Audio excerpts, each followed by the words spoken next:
Allez, regard croisé à présent, Libéria, le référendum constitutionnel, on en verra les enjeux. Nous parlerons aussi de la RDC, les tensions politiques, avec des scènes de vandalisme aux abords du Parlement. Du côté de la Côte d'Ivoire, le retour de Laurent Gbagbo qui devrait garantir ou contribuer à l'apaisement. Et puis le Togo, les jours de fête sous couvre-feu. Voilà le menu. Pasteur Edo, bonsoir. Oui, bonsoir Samuel, bonsoir à tous et à toutes. Et Dimas Dikodo, bonsoir Dimas. Bonsoir Samuel, bonsoir Pasteur Edo, bonsoir à toutes Dimas. et à tous ceux qui nous suivent de près et de là.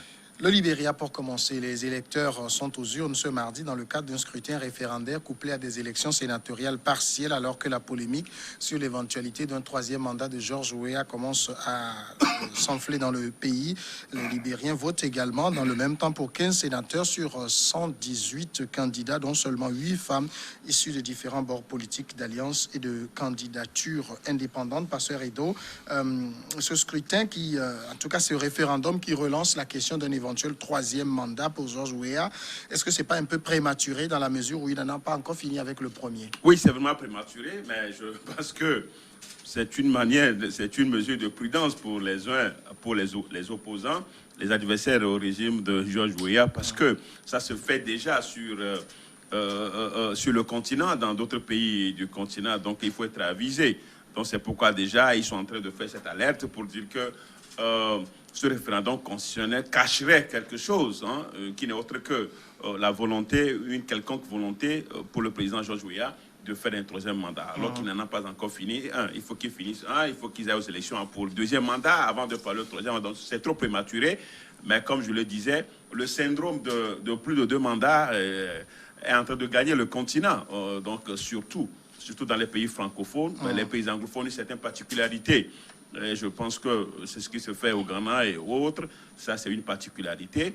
Mais bon, les autres ont déjà peur que ce syndrome ne puisse permettre à George Weah de pouvoir mettre le compteur à zéro. Ce compteur à zéro qui fait le tour des pays francophones, dont le Togo et autres. Bon, donc, c'est pour cela qu'ils sont très avisés, ils sont très prudents et ils appellent à boycotter ce référendum pour ne pas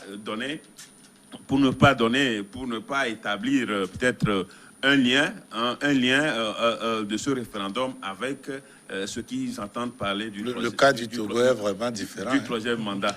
Au Togo, il n'y avait pas de limitation de mandat. Chaque fois qu'on parle il n'y avait pas de limitation de mandat. C'est la nouvelle constitution qui a limité les mandats. Donc, c'est tout à fait normal. Je ne sais pas ce que vous avez. Vous avez toujours de particularités pour le cas togolais. La particularité, c'est qu'au Togo, le mandat présidentiel n'était pas limité. Le nombre de mandats présidentiels n'était pas limité.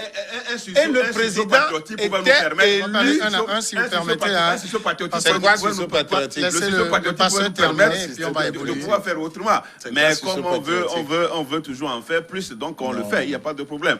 Maintenant, ce qui assure le Libéria, je crois quand même que c'est des élections test pour le président George Weah, même si ses adversaires appellent à boycotter, parce qu'il est question aussi des élections sénatoriales. Mais je vois quand même que c'est une bonne chose de réduire le mandat de 6 ans à 5 ans et de 7 ans. De 9 ans à 7 ans parce que 9 ans, mandat de 9 ans quand même, c'est trop. Donc il faut quand même que ce n'est pas quelque chose de préétabli, la durée des mandats, mais il faut quand même qu'on soit quand même à un niveau qui puisse... Moi je ne suis pas d'accord avec le pasteur Edo sur ce point précis. Des autres pays. Je ne suis pas d'accord sur le fait qu'il faut réduire au maximum la durée du mandat. Parce que les élections coûtent extrêmement cher. Quand les pays développés se permettent ce luxe, ce n'est pas à nous qui commandons même des subsidiaires pour pouvoir survivre. C'est pas nous qui devons nous permettre ce luxe et pour faire répéter des élections dans un temps très bref. Donc pour moi, en Afrique, il y en a tellement. Les gens partout il y a des détournements. Même aux États-Unis, il y a des détournements. En France, je ne fais pas de nivellement vers le bas, mais je dis que ce phénomène, c'est une chose, et une autre aussi est de optimiser ce que vous avez. Pour moi, s'il faut élargir au maximum le mandat présidentiel, de façon à ce que l'argent là puisse servir à quelque chose, c'est bien. Parce que si c'est très réduit, mandat de 4 ans, comme on fait au Ghana, tout le monde crie oui, démocratie et tout ça. Là, mais l'argent qui est investi dedans, chaque 4 ans, vous voyez, donc quand on finit une élection, le temps que le président prenne les rênes du pays pour pouvoir amorcer les projets de développement, on pense déjà à la prochaine élection. C'est ce que disait Patrice Talon au Bénin, que le Bénin est tout le temps en campagne. Ah oui, ah oui.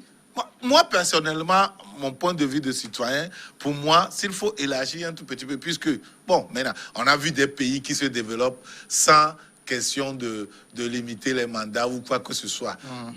On en voit. Tout le monde crie maintenant le Rwanda comme un exemple modèle de développement, tout ça. C'est parce que Kagame a tablé sur la durée pour pouvoir faire passer ces programmes. Je ne dis pas que c'est ça le modèle de la démocratie qu'il faut suivre. C'est pas ce que je dis. Mais je dis que les élections engloutissent beaucoup de sous dans nos pays. Et s'il faut repousser ça au maxi pour pouvoir en profiter. En même temps, il y a un point, c'est que les gens ont l'impression que si on a par exemple un mandat de 5 ans, que celui qui gouverne, il ne redistribue pas très bien les deniers publics et que c'est lors des élections que ça rejaillit sur tout le monde finalement. Oui, je vois. Justement, c'est ça les calculs.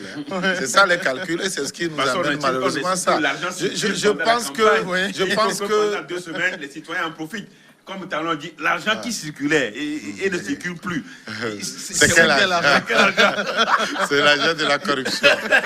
Oui, ben, je pense que c'est les calculs qui se font, mais il faudrait qu'on renforce nos institutions, de façon à ce que les institutions constituent de réels contre-pouvoirs les unes aux autres, de façon à ce qu'on puisse équilibrer le pouvoir et pouvoir bien gérer, distribuer avec parcimonie les revenus de la République.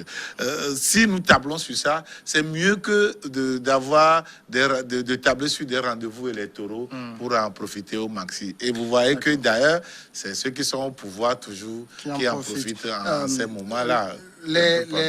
En tout cas, c'est la réduction des mandats des élus de 6 à 5 ans, des sénateurs de 9 à 7 ans. Ouais. Et puis, autre question importante lors de ce référendum, c'est la double nationalité. Ça pose beaucoup de problèmes au niveau du Libéria.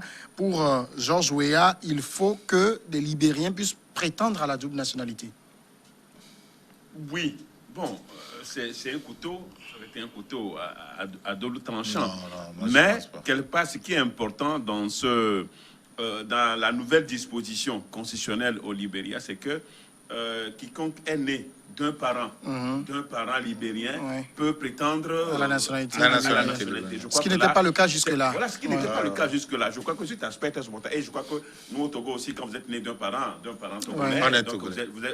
Je pense que le Togo applique le droit de sol aussi. Hein. Oui, il y a le droit de sol aussi. Donc, je crois quand même que c'est une bonne chose. Maintenant, être de double nationalité, c'est un peu ça. Mais si les Libériens votent pour ça, je crois qu'il faut qu'on l'applique au Niger. Ailleurs, le Libérien n'est pas le seul pays. Dans plusieurs pays d'Afrique, il y a des gens qui ont la double nationalité. Bon, donc, ce n'est pas... c'est une manière, peut-être, quand vous appartenez à 2 pays... comme je le disais tout à l'heure, ça peut être un couteau à double tranchant. Moi, je suis togolais et je préfère l'être jusqu'à ma mort. Mais c'est quand même absurde que ce soit le Libéria qui bannisse la double nationalité. Alors qu'ils sont d'origine américaine. Non, ils ne sont pas d'origine américaine. C'est des Africains. Mais rapatriés des États-Unis. Avec une origine lointaine. C'est qu'au Libéria, il y a 2 types de citoyens. Il y a ceux qui sont revenus et il y a les autochtones. Et ça crée même un clivage parce que ceux qui sont revenus monopolisent la parole. Oui, c'est ce que je dis. Moi, je veux parler de la majorité. La majorité, c'est ceux qu'on a ramenés. Les autochtones n'étaient pas aussi quoi là. Mais qu'à cela nous tienne, le Libéria a traversé un certain nombre de crises, dont la guerre civile, et la dictature implacable de Samuel Canyon II, et d'autres maladies comme Ebola, qui ont fait déplacer des populations. Alors, ces populations sont parties rester, que ce soit en Côte d'Ivoire ou d'autres pays limitrophes, et qui ont on procréait là-bas. On prit des femmes ou des époux ou des épouses de ces pays-là et qui ont donné naissance à plusieurs d'autres personnes qui peuvent prétendre de la nationalité libérienne. Mais maintenant, on leur ferme la porte, soit disant qu'ils sont nés là-bas, ils ne sont pas ici, ils ne peuvent pas se prévaloir de la double nationalité. Je pense que la plus grande richesse d'un pays constitue ses ressources humaines. Ce faisant, le Libéria ferme la porte à son propre développement et je pense que c'est ce que George Weah est en train de régler. Mais je dis aussi que la crainte des Libériens en ce qui concerne la volonté cachée de George Weah de faire un troisième mandat est réelle. C'est une crainte qu'on peut vérifier parce que le droit n'étant pas une science exacte, mais une science sujet à interprétation, on peut se baser et sur la doctrine pour pouvoir l'interpréter et sur la jurisprudence. À partir du moment qu'on fasse référence à la jurisprudence, ça a tendance parfois à remettre en cause la doctrine qui est ce qui est enseigné concernant le droit. Et donc, excusez-moi, et donc, le président George Weah peut dire, puisque c'est ça l'astuce, peut dire que non, moi, je ne veux pas faire ça, ceci et cela, mon objectif n'est pas de quoi là. Et après, on saisit le Conseil constitutionnel ou la Cour constitutionnelle du pays qui dit que oui, ça c'est votre volonté, mais nous interprétons le droit comme ceci, la Constitution comme ceci, et nous disons que le compteur est à 0. En tout cas, George Weah, que les Libériens seront mis devant le fait accompli. Mais George Weah, quand même, profiter de ça, comme on en a vu en Côte d'Ivoire. Il a quand même répondu à ça en soutenant que l'article 93 de la Constitution indique très clairement que si elle est amendée sous le mandat d'un président, ce président n'en profite pas. Le Conseil constitutionnel ou la Cour constitutionnelle va dire, oui, le passage là a dit ça, mais le fait que ce soit une nouvelle constitution, ça veut dire que tout doit recommencer à 0. Et vous allez dire quoi? Vous allez dire quoi? Dans un mandat qui est en cours. C'est ça. Dans un mandat qui est en cours. Non, que ça ne va pas s'appliquer au mandat qui est en cours. C'est ce qu'ils vont dire. Et tu vas dire quoi? Ça veut dire que tout est à 0. C'est ce que les juristes africains nous ont dit. Non, mais un peu partout, même en Europe. Non, même en Europe, si vous voyez le débat là, quand le débat là s'était posé. Attends, quand le débat là s'était posé, en ce qui concerne le fait que Maître Abdoulaye Wade devait se représenter encore, on a vu une éminence grise du droit français qui s'est présenté, je parle de Guy Carcassonne, paix à son âme, qui s'est présenté pour épouser le contraire de tout ce que le droit a toujours appliqué. Mais qui peut contester un Guy Carcassonne? Hein? C'est ça le problème du droit. Qui était en mission. Qui était en mission, bien sûr, mais il ne demeure pas moins juriste. Il ne demeure pas moins juriste. C'est ça le problème. C'est ça malheureusement le problème. Ce qui m'intéresse qu'on touche un peu, bon, c'est vrai quand même que la constitution de Libéria est de 1986. Ça date. Ça date quand même de 1986. C'est une constitution quand même qu'il faut quand même... Il faut amender. Qu'il faut amender, qu'il faut réformer aux réalités actuelles. Mais vous pensez que la limitation de mandat et autres là, c'est ça qui cadre avec la réalité? Ne dis pas que la constitution jusque-là, ça ne touche pas directement le mandat présidentiel. Vous avez vu ce qui s'est passé. Vous voulez parler de la limitation du mandat présidentiel. Oui. Regardez ce qui s'est passé en Côte d'Ivoire. Ça n'a pas touché à ça. Non, ça n'a pas touché. Mais pas touché à ça. C'est resté. Mais ils l'ont interprété autrement. C'est ça la crainte.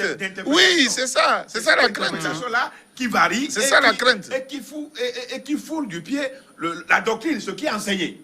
C'est ça, oui, ce qui est enseigné. Oui, dans le cas précis. Des fois, au déphasage. En déphasage avec la doctrine. Je suis parfaitement d'accord avec toi. Sauf que, comme tu parlais tout de suite du cas du Togo, sauf que le cas du Togo est différent. Le cas du Togo, si nous prenons même la jurisprudence française, où Chirac avait réduit la durée du mandat. Oui. Quand il voulait... l'avis du Conseil constitutionnel était ceci que il n'était pas élu sous un régime de 7 ans. De 5 ans. Donc, il doit terminer d'abord son quoi. Et s'il est réélu maintenant, on va lui appliquer ça. les 5 ans. Je pense que c'est ce qui s'est passé au Togo. Au Togo, il n'y avait pas de limitation de mandat. Le président qui était élu était élu sous le régime de mandat illimité. Avant qu'on ne limite maintenant le mandat. Oui, mais je pense que ce que disait le pasteur Edo, c'est que, bon, il a parlé de patriotisme, je ne sais pas, mais certains, même si la Constitution leur permet, ils disent non, j'ai fait 2, j'ai fait 3. Moi, je ne vois pas pourquoi celui qui travaille bien, on doit lui demander, tu dois la question de travailler bien, c'est subjectif. C'est subjectif. C'est ça. On ne change pas une équipe qui gagne. Une équipe qui gagne. Moi, je n'allais même pas parler de celui qui gagne. On sait déjà. Moi, je ne parle même pas d'une équipe qui gagne, mais une équipe qui travaille bien. On ne remplace pas une équipe qui travaille bien. Et pour moi... Et tu as vu le retard de réformer la Constitution, parce qu'on a parlé de 2005 jusqu'à... Oh, il y a beaucoup de choses qui étaient rentrées en jeu. Il y a beaucoup de choses. Il y avait des accords. Oui, mais il y avait des accords qui devaient être dégagés entre l'opposition et autres. Vous vous rappelez, il y avait des missions qui étaient menées par Maître Jean Degli, professeur Kwakouvi Magloire et autres. Mais c'est l'opposition, même c'était membres de l'opposition, qui se sont opposés à cette modification. Avant la démarche de ces gens-là, il y avait déjà l'accord politique global qui devait être respecté. Oui, l'accord politique global. L'essentiel, ça a été respecté. On va pas revenir sur ce débat. Accord politique global. Si vous permettez. Qu'a demandé à ce que des réformes soient menées. Ça ne veut on ne va pas pas revenir sur ce débat parce que deux dernières questions sur le sujet. Oui. Et là, la Cour suprême libérienne a bien fait, puisque ce que Georges Weah voulait faire, il y a 8 points à modifier, mais il faisait des oui sur juste. Il a regroupé les questions en 3 groupes. Oui. La Cour lui a dit non, il faut des oui ou non pour chacune des 8 questions. Et finalement, la CENI a dû refaire les bulletins en conséquence. Oui, je crois quand même que dans un pays où les institutions peuvent facilement contrecarrer, s'opposer au régime, au pouvoir exécutif, c'est une bonne chose. Aussi, le pouvoir judiciaire. Ça se passe au Togo aussi. La Cour constitutionnelle dit au pouvoir de faire ceci, de rectifier ceci. Et ils le font. Il y a beaucoup d'arrêts de la Cour qui ne sont pas rendus publics. Il faut chercher à voir ça d'abord. Non, je pense que ce que je suis en train de dire, des fois même, c'est des trucs on le fait juste pour la forme, pour dire que nous sommes en démocratie. C'est ton appréciation. D'accord, passons à la pause maintenant et on revient après.